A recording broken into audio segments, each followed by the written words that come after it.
Hello, this is Rodrigo Garcia, and I am answering questions for Hafiz Amadov of the HafizTimes.com news agency in Baku, Azerbaijan.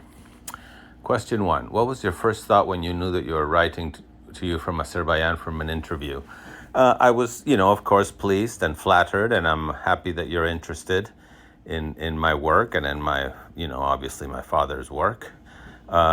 I am, of course, embarrassed that I don't know as much about Azerbaijan as I wish I would. I have never visited, but I still hope to, and thank you very much. Question 2. What inspired you to enter into the world of films? What is your first unforgettable memory about film? I was not a big, crazy film buff. I liked films as a kid, and I think the first couple of films I saw were The Grimm Brothers and also Mary Poppins, which to this day continues to be one of my favorite female characters in film. My most unforgettable memory of film, too many to count, as a fan of film, as a viewer of film, working on film, as a cameraman, as a director. There is not one thing. There's, of course, movies that I've seen many times. Just to name one, the film Chaos by the Taviani brothers, for example, a film that I always return to. Next question. The COVID-19 crisis has disrupted the global film industry. What are the challenges and opportunities for the industry beyond the pandemic? What keeps you motivated? Okay, two different questions. Obviously, the challenge to film going and the challenge to movies in theaters. It was already being threatened by the rise of the streaming services and then the pandemic keeping people out of theaters. So I think, there is a big challenge to keep people going back to theaters, especially for what are called, art house movies or auteur movies, movies that older people go to. And by older, I mean 50 and older. What keeps you motivated? What keeps me motivated is storytelling. Storytelling goes on. There is no pandemic. There is no streaming. There is no change of anything that will end it. We have said many times that film was going to kill radio, and radio in the form of podcast still exists. Then we said that everything was going to kill theater, and theater keeps going. And then TV was going to kill film, and it did not kill film. And the internet was going to kill everyone, and it hasn't. Next question. What would you say has been your greatest achievement in your film career so far? It's my own work, so I have a complicated relationship with it. But I am proud that I have been able to make many films. My films have had mostly positive receptions, but they have never been box office successes, and yet I continue to get away with it. So I am proud that, perhaps because of my screenplays and actors want to work with me, and that has definitely is what has guaranteed me my career. What are you most proud of in your professional experience? I think what I just said, the fact that I continue to get away with it. How do you choose your star cast? Well, when you're writing, of course, your imagination is the limit. I always think, who could this person be? And I think big. And fortunately, also, I've had the good luck of working with some major actors. And so often when I'm writing for them, or I write with them in mind. I don't try to write for someone where it's like, if it's not them, the movie cannot be made. I can't afford to do that. But I do write with people in mind, and then I hope for the best. I want to get lucky. I've worked with some great actors, and then many great actors have turned me down. So there it is. What projects am I working on next? Well, in the film world, I have a movie called Raymond and Ray, which I wrote, produced by my usual producers, Julie Lynn, Bonnie Curtis, and this time also Alfonso Cuarón. It's for Apple Films, and it stars Ewan McGregor, Ethan Hawke, Sophie Okonedo, and Maribel Verdú, and it comes out in October. How do you handle when an actor is not professional? I've had very good luck with actors. I've hardly ever had a bad experience. Obviously, I talk to directors and producers and actors who have worked with an actor before I even offer them a part. If an actor is famously difficult, I will not work with them. I don't care what it means. I'll find another actor. So, you want to try to avoid having to handle a non-professional actor. You just find another actor from the very beginning. How do you choose a script that you're going to direct? Most of the scripts I've directed, I've written myself. That is always a great source of pleasure, to invent a story from nothing. So that, for me, is always a priority. But I have directed a couple that I didn't write.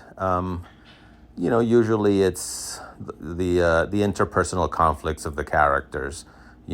Characters that are caught in complicated relationships with people close to them. Next question: How do unnecessary vulgar scenes and abuses in some movies affect society?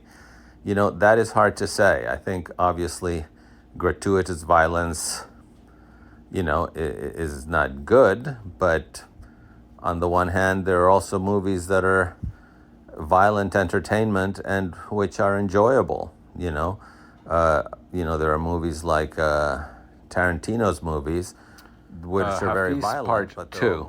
Yes, I was saying regarding violence in movies, I think in the case of Tarantino, yes, that violence that is so exaggerated, it can always be caricaturesque. But, I don't have an answer for you. There are no easy answers. I think violence is a big part of our world, and it has to be looked at. Hopefully it's done in ways where it can, teach us something. It can't just be for pure entertainment, especially when it's, cruel and savage like it often is in real life. Next question. Which writer, according to you, is the all-time best writer? Who would you love to work with and why? The best writer, I don't know. There is no best writer. There are many, of course. I saw a movie yesterday and Jean-Claude Carrière was in it as an actor, but it was a reminder to me that he is one of the great screenwriters ever. I don't know. There are many. I thought, for example, the screenplay to A Separation, the Iranian movie, by Farhani. I think that's, he's one of the best screenwriters around.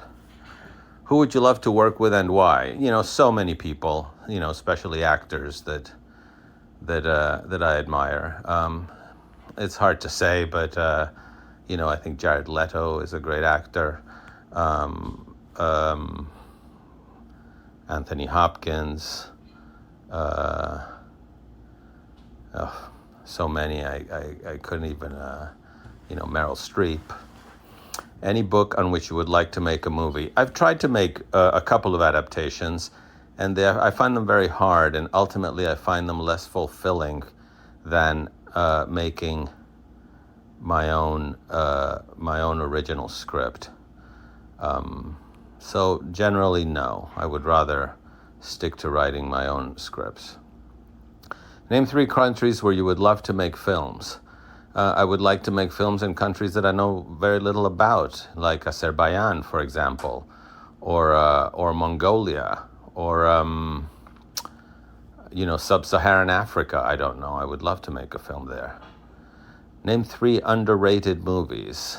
That's a little hard to say because almost anything you can think of has a following. But I would say the comedy Planes, Trains, and Automobiles. That is one of my favorite movies. Nicholas Roeg's Don't Look Now. I think a loved movie, but I think underrated. And those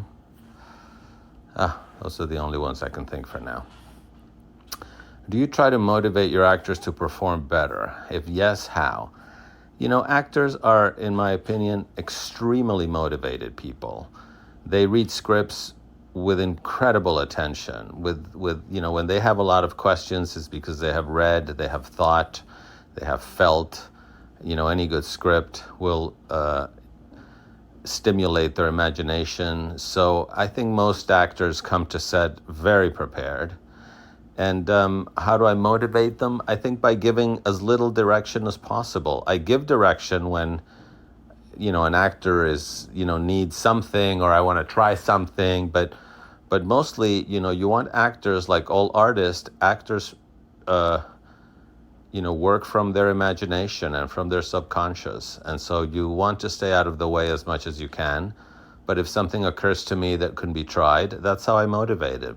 I give them a piece of direction that is small and simple and let them expand it.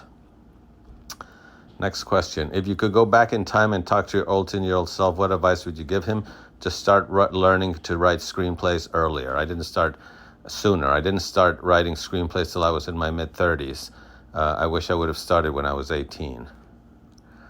What has been the greatest obstacle you have overcome in cinematographic fields? To what do you credit your success? The greatest obstacle is, anxiety, nervousness, fear of failure, insecurity, the usual things. And to what do I credit my success? I can pretend like I am not anxious and insecure and pretend like I am the director. That has contributed to some success. And I think, writing screenplays that can attract good actors, that I think that has been crucial for me. How did you get involved in the TV series? I had just directed my first movie, and I was offered to do a couple of episodes of 6 Feet Under, and that's how my relationship with HBO began. And from there, I did the pilot of Carnival and Big Love, and that was a great period of a lot of learning for me.